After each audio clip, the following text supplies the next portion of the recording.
नमस्कार, मैं रतन सेन भारती। आज हम बात करेंगे लोकसभा चुनाव 2024 को लेकर आए सर्वे के बारे में। देश में लोकसभा चुनाव को लेकर अब राजनीतिक पार्टियों की तरफ से बयान आने शुरू हो गए हैं। इतना ही नहीं, बिहार में राजनीतिक पार्टियों की तरफ से रैलियों की भी शुरुआत होने वाली है। ऐसे में अब कहा जा रहा है कि बिहार में चुनाव जैसा माहौल बनने लगा है। ऐसे में सी वोटर और इंडिया टुडे की तरफ से एक सर्वे सामने आया है, जिसमें बिहार के 40 सीटों को लेकर एक पूर्वानुमान जारी किया गया है। इस सर्वे की रिपोर्ट को देखकर आप भी चौंक जाएंगे, क्योंकि बिहार को लेकर जारी सर्वे रिपोर्ट के अनुसार बीजेपी को नुकसान होता दिख रहा है। आपको बता दें कि बीजेपी पहले ही बिहार की 10 सीटों पर अपने आप को कमजोर मान रही है। अब सर्वे में यह दिखा दिया गया है कि बीजेपी को भी यहाँ पे ज़्यादा नुकसान हो सकता है। नीतीश कुमार और तेजस्वी यादव की जोड़ी, यानी कि चाचा भतीजे की जोड़ी, बिहार में लीड कर रही है। सी वोटर और इंडिया टुडे की तरफ से जारी सर्वे के अनुसार बीजेपी को बिहार में भारी नुकसान का सामना करना पड़ सकता है।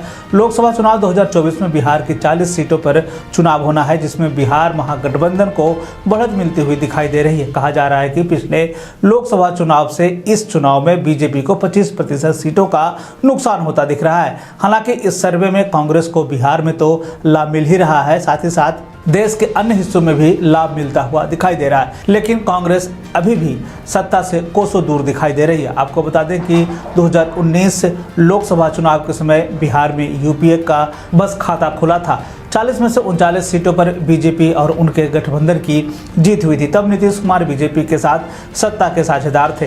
राजद और कांग्रेस को भारी नुकसान का सामना करना पड़ा था। ऐसे में अब चुनावी जानकारी ये बता रहे हैं कि बिहार में पिछले दिनों जिस तरह से सियासी उठापटक देखने को मिला, उसके बाद से सर्वे में इस तरह के नतीजे सामने आए हैं, जिसमें बीजेपी कमजोर होती हुई दिखाई दे रही है। तो वहीं चाचा भतीजे की जोड़ी बिहार में बेहतर स्थिति में दिखाई दे रही है। हालांकि अब देखना है कि इस बार के चुनाव परिणाम सामने आने के बाद किस तरह की स्थितियां रहती है। बता दें कि बीजेपी ने पहले बिहार में लोकसभा सीटों में अपनी कमजोर कड़ी को खोजना शुरू कर दिया है, और वहां जाकर बीजेपी के राष्ट्रीय अध्यक्ष से लेकर देश के गृह मंत्री तक ने अपना मोर्चा संभाल लिया। हालांकि अभी चुनाव में 1.5 साल का समय है, लेकिन उससे पहले आई ये सर्वे बीजेपी के लिए उतना शुभकर नहीं है। यही वह कारण है कि बीजेपी अभी से ही इस कड़ी को जोड़ने में जुट गई है कि किसी भी तरह से बिहार में अपने पुराने वजूद को बचाया जा सके। इस सर्वे को अगर हम देश के हिसाब से देख लें तो एक बार फिर से देश में एनडीए की सरकार बनती हुई दिखाई दे रही है, जिसमें एनडीए को 298 सीटें मिलने की बात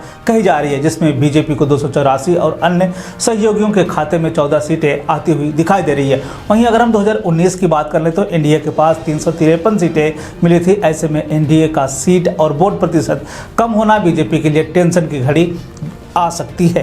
कांग्रेस के नेतृत्व वाले यूपीए को 153 सीटें मिलने का अनुमान लगाया गया है। यूपीए को 30% फायदा मिलता हुआ दिखाई दे रहा है। 2019 में यूपीए यानी कि कांग्रेस समर्थित जो गठबंधन था, उसमें 91 सीटें मिली थी। ऐसे में अब यह अनुमान लगाया जा रहा है कि इस बार जो है कांग्रेस को फायदा होता हुआ दिख रहा है। 150 के आंकड़े तक कांग्रेस जो है पहुंचती हुई दिखाई दे रही है, लेकिन बीजेपी जो है 300 से नीचे आ गई है। तो हालांकि सरकार एनडीए की जरूर बनेगी, लेकिन कांग्रेस को जो है इस बार फायदा होगा, मुनाफा होगा। इस बार के अभी के जो सर्वे निकल कर सामने आए हैं, उसमें जो रिपोर्ट सामने आई है सी वोटर और इंडिया टुडे की तरफ से जो सर्वे किए गए, उसमें अब खास करके अगर हम बिहार की बात कर लें तो बिहार में भी 25% का बीजेपी को नुकसान है, यानी कि महागठबंधन को इस बार जो है 25% सीटें ज़्यादा मिलेगी। सबसे ज़्यादा फायदा जो होगा वो आरजेडी और कांग्रेस के खाते में जाएगी। जदयू पहले से ही यहाँ पे 17 सीटों पर जीती हुई है। तो ऐसे में ये कहा जा रहा है कि सीट बंटवारे के बाद सब कुछ क्लियर हो पाएगा कि किसको किस तरह की स्थितियां